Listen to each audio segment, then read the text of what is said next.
दिसंबर 9 और 10 2025 ये दो तारीख थे जब ग्लोबल फाइनेंस की हिस्ट्री में एक नया चैप्टर लिखा गया। जहां एक तरफ पूरी दुनिया की नजरें यूएस फेडरल रिजर्व पे थी, वहीं दूसरी तरफ इंडियन इन्वेस्टर, ट्रेडर्स और इवन क्रिप्टो ट्रेडर्स अपनी सांसें रोके हुए थे। फाइनली फैसला आ चुका है। फेडरल रिजर्व ने 25 बेसिस पॉइंट्स का रेट कट अनाउंस किया है। अब बेंचमार्क रेट्स 3.5% से 3.75% की रेंज में आ गए। ये 2025 का तीसरा लगातार कट है, सितंबर और अक्टूबर के बाद। लेकिन दोस्तों, पिक्चर अभी भी बाकी है। ये सिर्फ एक सिंपल रेट कट नहीं है। इस बार फेड की मीटिंग में जो हुआ वो पिछले 6 सालों में नहीं हुआ आज तक। 3 मेंबर्स ने इस फैसले के खिलाफ वोट किया, जो कि सितंबर 2019 के बाद सबसे बड़ा डिसेंट है। मार्केट कंफ्यूज है। क्या ये खुशी की खबर है या आने वाले तूफान की चेतावनी? इस चर्चे को आज हम डिकोड करने की कोशिश करेंगे इस पर्टिकुलर वीडियो में, कि इस हिस्टोरिक डिसीजन का Indian stock market, crypto market, FPIs, इन सब पे क्या असर पड़ेगा। क्या एफपीआईज वापस आएंगे? कौन से सेक्टर सबसे ज्यादा पैसे बना के दे सकते हैं at present Indian stock market में? क्या वो रियल एस्टेट होगा, एफएमसीजी होगा, आईटी होगा, कौन सा होगा, वो समझने की कोशिश करेंगे। और सबसे ज्यादा इंपॉर्टेंट सवाल, बिटकॉइन और क्रिप्टो मार्केट 2026 में किस तरफ जाएगा? अगर आप इन्वेस्टर हो, ट्रेडर हो, या फिर इनफैक्ट सिर्फ समझना भी चाहते हो, तो ये वीडियो आपके लिए काफी क्रिटिकल होगा। एंड तक जरूर देखेगा। सबसे पहले समझते हैं कि एग्जैक्टली हुआ क्या है। तो फेड चेयरमैन जेरोम पोवेल भाई साहब ने रेट्स तो कट किए, लेकिन उनकी बातों में एक डर था। इस बार मार्केट के एक्सपर्ट्स हॉकिश कट कह रहे थे। इसका मतलब क्या है? रेट कट तो दिया है, लेकिन फ्यूचर के लिए स्ट्रिक्टनेस भी कहीं ना कहीं दिखाई गई है। फेड के सामने दो बहुत बड़ी मुश्किलें पैदा हो चुकी है। पहली, यूएस का लेबर मार्केट कमजोर हो रहा है। अनएम्प्लॉयमेंट सितंबर 2025 तक 4.4% पहुंच गई, और दूसरी, इन्फ्लेशन अभी भी उनके 2% टारगेट से ऊपर है। ऊपर से यूएस गवर्नमेंट शटडाउन की वजह से फेड के पास नवंबर का पूरा डेटा ही नहीं था। इमेजिन कीजिए, आपको गाड़ी चलानी है लेकिन विंड स्क्रीन पर धुंध लगी हुई है। पॉवेल भाई साहब ने वही किया, अंधेरे में कहीं ना कहीं तीर चला दिया। और पॉवेल भाई साहब ने साफ साफ कहा है, there is no risk free path, यानी कोई भी रास्ता सुरक्षित नहीं है। सबसे बड़ी बात यह है कि फेड के अंदर ही लड़ाई चल रही है आपस में लोगों की। एक मेंबर चाहता था कि 50 बेसिस पॉइंट का बड़ा कट हो जाए, और दो मेंबर चाहते थे कि कट ही ना हो। ये डिवीजन बताता है कि अगले साल यानी कि 2026 में रास्ता आसान बिल्कुल भी नहीं होगा। बहुत ज्यादा रोड ब्लॉक्स होंगे, क्योंकि अंदर ही इतने कॉन्फ्लिक्ट है। फेड ने जो नए प्रोजेक्शंस एसईपी निकाले हैं, वो कहते हैं कि 2026 में शायद सिर्फ एक और 25 बेसिस पॉइंट का कट आएगा। मार्केट तो सपने देख रहा था कि एग्रेसिव कट्स होंगे, लेकिन फेड ने उन सपनों पर पूरी तरीके से पानी फेर दिया। अब आते हैं उस सवाल पर जो हर इंडियन इन्वेस्टर पूछ रहा है कि क्या अब एफआईआईज या एफपीआईज, फॉरेन पोर्टफोलियो इन्वेस्टर्स, वो वापस आ जाएंगे? थ्योरेटिकली जब यूएस में इंटरेस्ट रेट कम होते हैं तो डॉलर कमजोर हो जाता है। ध्यान से सुनिएगा, यूएस में इंटरेस्ट रेट कम हुआ तो डॉलर कमजोर हो जाता है, और पैसा उसके बाद इमर्जिंग मार्केट जैसे कि इंडिया की तरफ भागता है थ्योरेटिकली। लेकिन दोस्तों, रियलिटी थोड़ी अलग है, थोड़ी डिफरेंट है। 2025 में अब तक एफपीआईज ने इंडिया से 2.28 लाख करोड़, अप्रोक्सीमेटली 27 बिलियन निकाल लिए हैं। ये एक मैसिव आउटफ्लो होता है। सितंबर में रेट कट हुआ था, तब थोड़ी उम्मीद जगी थी, लेकिन सेलिंग रुकी बिल्कुल भी नहीं। इसका पिछले 3 बड़े कारणों से तालमेल बनता रहता है, जो हम समझने की कोशिश करेंगे at this point of time. पहला है वैल्यूएशंस। इंडियन मार्केट अभी भी महंगा है। एमएससीआई इंडिया का price to earning ratio 22 times के आसपास है, जबकि चाइना और दूसरे मार्केट सस्ते मिल रहे हैं। फॉरेन इन्वेस्टर्स को लग रहा है इंडिया इज टू एक्सपेंसिव। दूसरा कारण है रूपी का वीकनेस। रूपी डॉलर के मुकाबले लगातार गिर रहा है। दिसंबर में 87.1 के लेवल पर ट्रेड कर रहा था। जब करेंसी गिरती है तो फॉरेन इन्वेस्टर्स का रिटर्न डॉलर टर्म्स में कम हो जाता है, श्रिंक हो जाता है। और तीसरा, ट्रेड वॉर का डर। देखिए, प्रेसिडेंट ट्रम्प भाई साहब को अगर देखा जाए तो उनकी पॉलिसीज और इंडिया यूएस ट्रेड डील में देरी ने अनसर्टेनिटी कहीं ना कहीं पैदा कर दिया है, जो कि मार्केट को पसंद नहीं। देखिए, मार्केट को स्टेबिलिटी पसंद है, अनसर्टेनिटी नहीं पसंद आती है। लेकिन डरने की बात नहीं है, क्योंकि हमारे पास है एक बहुत बड़ा पावरफुल टूल जिसने लास्ट कुछ सालों से मार्केट को संभाल के रखा है, जिसको कहते हैं डीआईआर, डोमेस्टिक इंस्टीट्यूशनल इन्वेस्टर्स। जब एफपीआईज ने दिसंबर के पहले हफ्ते में 11,820 करोड़ बेचे, तब हमारे डीआईएस ने 19,783 करोड़ की बाइंग की। ये है नया इंडिया। हम अब केवल फॉरेन के पैसों के मोहताज नहीं है। आरबीआई ने भी 5 दिसंबर को रेपो रेट कट करके और ग्रोथ फोरकास्ट 7.3% करके डीआईआई का कॉन्फिडेंस ऑलरेडी बढ़ा दिया। चलिए अब थोड़ा सा हम सेक्टर वाइज व्यू देखने की कोशिश करते हैं। अभी तक वीडियो लाइक नहीं किया, लाइक कर दीजिए। कमेंट्स में आप अपने क्वेश्चन जरूर लिख दीजिएगा ताकि मैं आने वाले वीडियोस में उनको आंसर कर सकूं। अगर आप पोर्टफोलियो बना रहे हैं तो या फिर रीबैलेंस कर रहे हैं तो ये ध्यान से सुनिए, फेड और आरबीआई के कट्स का सीधा असर कहां पर पड़ेगा। सबसे बड़ा फायदा होगा बैंक्स को। बैंकिंग और फाइनेंशियल सेक्टर हाईली पॉजिटिव लग रहे हैं। रेट कट्स का मतलब है सस्ता loan, housing loans, auto loans और बिजनेस लोन्स की डिमांड बढ़ेगी। आरबीआई ने 1 लाख करोड़ की लिक्विडिटी सिस्टम में डालने का प्लान बनाया है, तो एचडीएफसी बैंक, एसबीआई, आईसीआईसीआई जैसे स्टॉक्स फोकस में कहीं ना कहीं रहेंगे। हाँ, थोड़ा मार्जिन प्रेशर आ सकता है शुरू में, लेकिन लॉन्ग टर्म में वॉल्यूम गेम स्ट्रांग रहेगा। दूसरा सेक्टर जिस पे आपकी नजर होनी चाहिए वो होता है IT sector. Indian IT companies की कमाई डॉलर्स में होती है, याद रखिए। जब बाहर बेचते हैं तो वो डॉलर्स में कमाते हैं। जब यूएस में रेट कम होता है तो वहां की कंपनीज दैट इज क्लाइंट्स का बजट बढ़ जाता है। एचसीएल टेक और एम्फेसिस जैसे स्टॉक्स ने दिसंबर में एक अच्छी रैली ऑलरेडी दिखाई हुई थी। पर यहाँ एक कैच है, अगर ट्रम्प भाई साहब के एडमिनिस्ट्रेशन ने टैरिफ्स लगाए या फिर यूएस रिसेशन में चले गया तो आईटी सेक्टर पर भी प्रेशर वापस बन सकता है। सो ये सेक्टर क्या हो गया, कॉशियसली ऑप्टिमिस्टिक सेक्टर के अंदर आता है।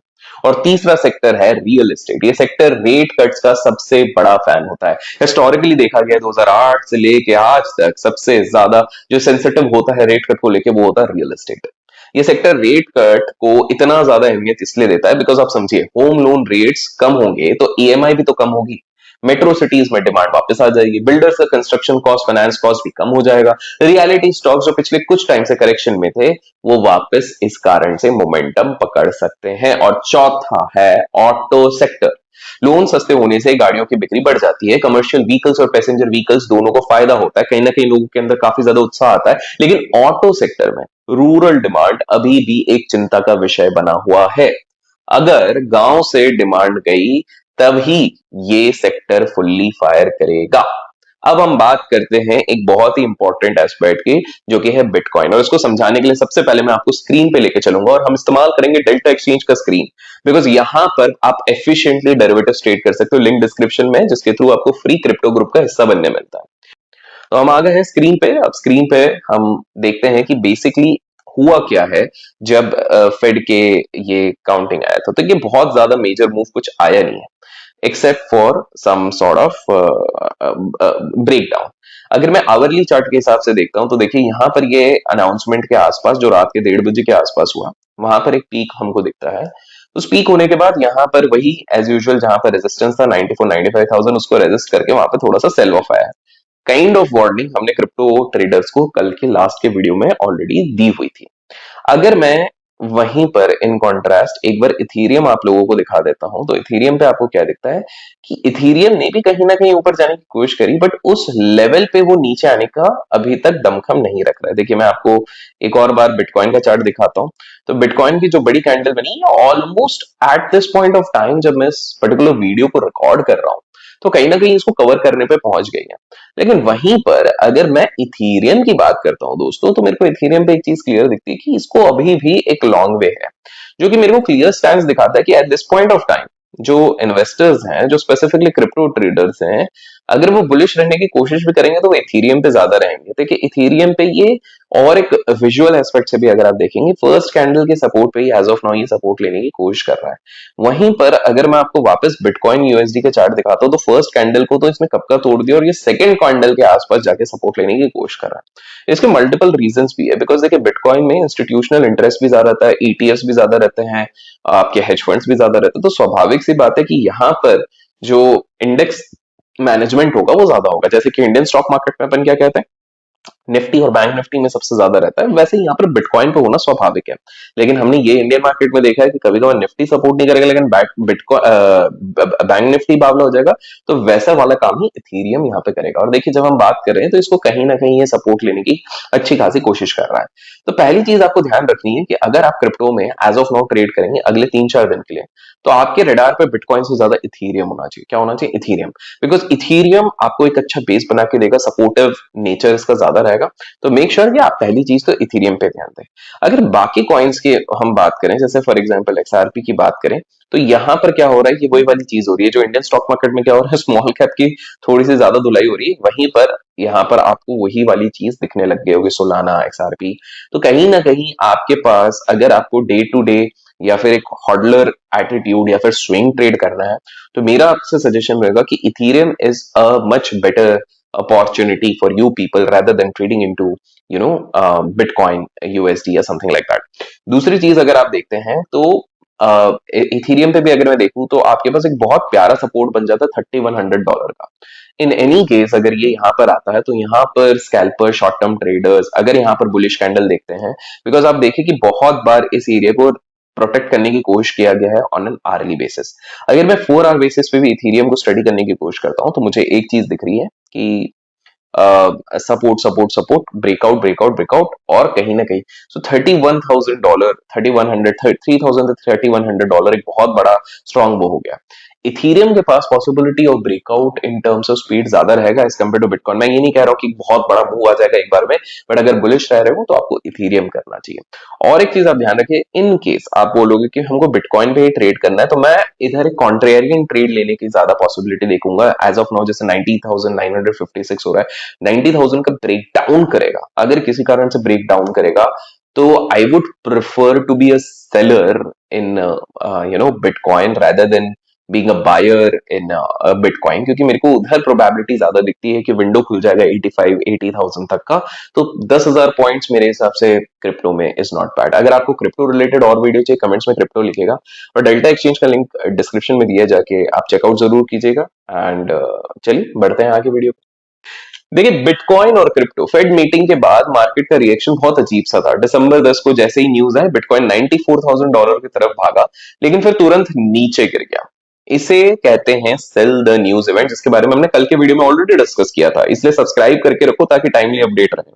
ट्रेडर्स एक्सपेक्ट कर रहे थे कि फेड एग्रेसिव होगा, लेकिन फेड का टोन थोड़ा सा हॉकिश था, इसलिए शॉर्ट टर्म प्रॉफिट बुकिंग आई। पर दोस्तों, कहानी यहां पर खत्म नहीं होती है। एक छुपा हुआ ब्रह्मास्त्र है जो फेड ने चलाया हुआ eight this point of time, और उसको कहते हैं क्वांटिटेटिव टाइटनिंग, क्यूटी। यहाँ का क्वांटिटेटिव टाइटनिंग का खत्म होना। दिसंबर 1 2025 को फेड ने क्यूटी बंद कर दिया। क्यूटी नाम बड़ा क्यूट लगता है।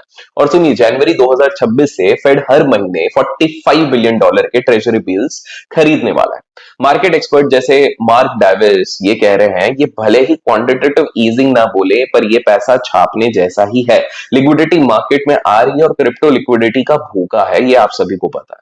इस बार इथेरियम ज्यादा स्ट्रॉन्ग लग रहा है। जहां बिटकॉइन स्ट्रगल कर रहा है, वहीं पर इथेरियम $3,335 के ऊपर कहीं ना कहीं स्ट्रॉन्ग गया है, जैसे कि अपन ने चार्ट्स में देखा। वेल्स यानी कि बड़े इन्वेस्टर्स इथेरियम एक्यूमुलेट कर रहे हैं, और एनालिस्ट का मानना है कि 2026 के Q1 में ऑल्ट कॉइन सीजन आ सकता है, जहां इथेरियम लीड करेगा। लेकिन सावधान रहे, अगर इन्फ्लेशन वापस आ गया तो फेड दोबारा टाइट हो सकता है, जो क्रिप्टो के लिए डिजास्टर हो जाएगा। तो दोस्तों, हम कंक्लूड क्या कर सकते हैं? हम कंक्लूड ये कर सकते हैं कि 2026 के लिए हमें अपनी स्ट्रैटेजी कैसे बनानी चाहिए। पहली बात, यूएस फेड का पिवट हो चुका है, रेट्स नीचे ही जाएंगे, भले ही धीरे धीरे जाए लेकिन नीचे ही जाएंगे, इतना क्लियर हो गया। ये इक्विटी और रिस्की एसेट्स के लिए एक अच्छी खबर है। जी हाँ, एक अच्छी खबर है। दूसरी बात, इंडिया की स्ट्रेंथ है एफपीआईज। नहीं, एफपीआईज आज नहीं तो कल वापस आ जाएंगे, क्योंकि इंडिया के पास ना एक बहुत प्यारी चीज है जिसको कहते हैं इंडियन ग्रोथ स्टोरी, वो इंटैक्ट है। डीआईआईज ने मार्केट को क्रैश होने से बचा के रखा हुआ है, जो हमारी मार्केट की मेच्योरिटी को दिखाता है। आपको समझना पड़ेगा, सेक्टरल रोटेशन होगा। डिफेंसिव स्टॉक जैसे एफएमसीजी और फार्मा से पैसा निकलकर इंटरेस्ट रेट सेंसिटिव स्टॉक जैसे कि मैंने बताया बैंक्स, ऑटोज, रियल एस्टेट, यहां पर कहीं ना कहीं शिफ्ट आने का टाइम आ गया। और चौथी बात, क्रिप्टो स्ट्रैटेजी। बिटकॉइन $92,000 के ऊपर सस्टेन करता है, तो जैसे मैंने कहा नेक्स्ट लेवल $95,000 है, और ultimately it has to reach almost हमारा लेवल होगा $1 लाख। अभी फिलहाल हमको दो रेंज के बीच में देखना है कि क्या ये 90,000 के नीचे पहले स्लिप डाउन होता है, $1 लाख को ऊपर से तोड़ता है। हमेशा याद रखिए, एक रिस्क हमेशा याद रखिएगा, वो होता है जियोपॉलिटिक्स और इन्फ्लेशन का। अगर ट्रम्प भाई साहब के टैरिफ से महंगाई बढ़ी तो सारा खेल ही पलट जाएगा। स्टॉप लॉस लगातार ही हिट होने लग जाएंगे। और उम्मीद ये है कि कहीं ना कहीं ये वाली चीज ना हो तो ही बेटर है, अदरवाइज ट्रेडर्स एंड इन्वेस्टर्स परेशान हो गए। आशा करता हूँ आज की इस वीडियो में आपको कुछ सीखने मिला तो लाइक और शेयर करना ना भूलें। जैसे कि मैंने बताया आपको, वीडियो में डिस्क्रिप्शन में आपको डेल्टा एक्सचेंज का लिंक मिलेगा, वहां से जितने लोग भी अकाउंट खोलते हैं उनको क्रिप्टो में ट्रेड करने का सुनहरा अवसर मिलता है और फ्री क्रिप्टो ग्रुप का भाग मिलने मिलता है। फिर मिलेंगे एक और वीडियो के साथ। Till then keep learning, keep growing, keep investing and keep trading.